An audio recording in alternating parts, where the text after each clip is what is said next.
Hi, everybody. Welcome back. My name is Ron, otherwise known as VA3, Foxtrot Uniform Charlie. Hopefully, you guys have seen my last video, and yeah, I know the information I did that. The only reason I did that is because I wasn't too sure on the information that's out on the RAC website. Yeah, I should have researched my information, but I wanted to get the video out, and I didn't have time to get all the research completed. So I do apologize for, I know that a lot of you guys wrote back saying, hey, listen, your information's out there. Yeah, well, I've had history with other people, and it's a long story. But anyways, this is not what this is about. So I picked up something from Amazon. This is the TYT microphone. Now, the reason I picked this up, I wanted something more usable with the Baofeng, because my Baofeng's my only 2-meter radio I got right now. Yes, I'm buying a newer radio. I'm looking at a couple of car units that will work great for a base station. And, it's just cost and everything else, which is another factor. Equipment is expensive, especially with our Canadian dollar the way it is. It makes buying equipment really expensive. So, I have a Baofeng. Do I like using it? I do like using it, but I do have a few problems with it. And, until my new radio comes in, which is the TYT MD390 I have on order. Once that comes in and my Pi equipment comes in, I'll be setting up a Pi Star, and we'll go over the Pi Star. I've had some issues getting anything going on Echolink. It seems like Echolink, I don't know who to go on or what the nodes I want to use are. So I got to do a little bit more research on Echolink. Tell you the truth, not that much information on Echolink, which is kind of disappointing, but I'll pile through it. I'll figure it out and get it going. But this is not what that video is about. This video is about this hand mic. Now, the TYT is another Chinese company, like Baofeng and your, I want to say, I think there's another one out there that's a Chinese radio. But, it's cheap, it's affordable, it brings down the cost of things. I'm just hoping soon ICOM, Kenwood, and the other company, Yaesu, starts bringing down the radio costs a little bit more, so it's a little bit more affordable in my range. I'm looking at like $200 to $300.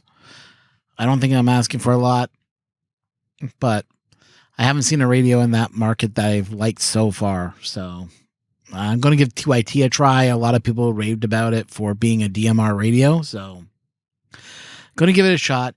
It's only UHF only. I wish it was a dual band, but pickers can't be choosy. So the reason I went with this hand mic is, number one, it has what some people call the Kenwood connection, which is a 2-prong connector, 3.5 and 2.5.5.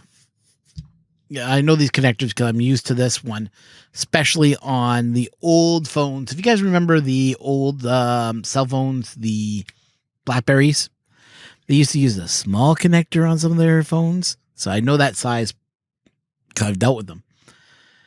What I liked about this microphone, now that I've used it for a couple days, really sturdy. There's a micro switch in here. You actually hear the click, which I like. It's light, but it has some heft to it, so it feels like you're holding something. It doesn't feel like you're holding a feather or an empty bottle like this. This has no weight. I'm just using it as an example. This has some weight to it. That's what I love about having the hand mic that has weight.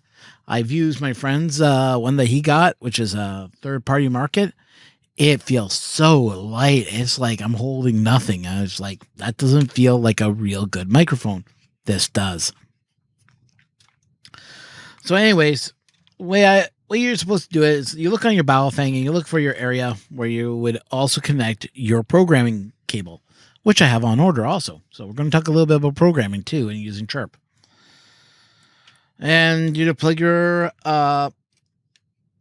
connection in like so. Make sure you hear a good snap. There's a good, you won't hear it on the radio, on mine, but when you push into it, you'll feel it go, and you just make sure it's seated well, because sometimes these things don't seat in all the way properly. I've experienced this once already. I had this hooked up, wouldn't transmit, had to turn off the radio, turn it back on. unplug, plug it back in, and then all of a sudden it worked. So let's see if we got it working yet. L'indice ultraviolet de 1 ou bas pour ce soir et cette nuit, neige. That is our weather channel out here for this area. As you can see, I got my antenna collapsed here because I don't need the full antenna to reach anything out here like the weather channel. It just comes in a little bit staticky, but it's basically runs on 2 meter, and it's a very, very, very, very strong signal for our area. Now, a couple of things I like about this clip. This clip is actually real nice because I like that it swivels, but it has a locking bearing so that every time you turn it, you can hear it click.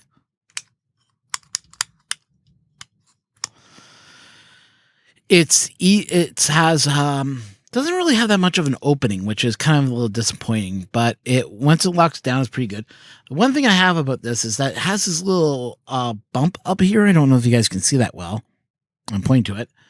Is that it sticks out a little bit. So it makes it really hard to hook it on to anything worthwhile. Like, I see some people will take their antenna and clip it on their antenna like that and just hold it like that. Well, I know that's bad for your antenna, personally. I know that. But, you know, I was like thinking, okay, well, can I hook it on to a jacket or something like that? And I could not get it to hold on for a long period of time while I'm listening, while I was outside working on some stuff. So in that case, I'm not really happy with the rounded top that they used. I would have preferred more of a flatter top. But like I said, these are they come from China. So whatever parts they get, they just throw them in, and they work. If they don't, they don't. I want to say that I've enjoyed using this. A lot of people tell me they can hear me better now they use this over using the Baofeng's own internal microphone, which doesn't work well. I like that I can have this hooked onto my waist, and I can go, you know, make a call out, like I'll be talking into my microphone, and they'll be able to hear me and be able to respond and everything else. I am also looking for a way that I can tap into this module here so that, and I think that this is the part right here that I'm looking at to tap into. Now, if any of you guys have this, I'd like to know, is that a 3.5-inch jack in there? Does that allow audio to be recorded? And does it allow recording coming from this microphone? If it does, hit me in the bottom of the comments. I'd like to know, because if someone has this, I would like to make sure that that's a plug, because if that's true, I like to record some of my conversations I have on my radio. And if this microphone will allow me to record audio coming from my radio, that'd be awesome to have available. So anyways, guys, that's my video for now. I'm hoping soon to get an Echolink video up and running so you guys can see Echolink in action. Like I said, I've been playing around with it. I haven't made any contacts. I've been hunting around for anybody on Echolink. I'm having a hard time just finding people that want to talk. So if you're on Echolink, or if you want to hit me up, feel free to do so. Also, all these videos will soon be moving to a specific channel, and I'll have that channel up and running within the next couple of days, which will just be, my journey in ham radio and my call sign. So once again, thank you everybody for watching. Remember, I do read comments and I do reply to you guys. And till next time, guys, 73.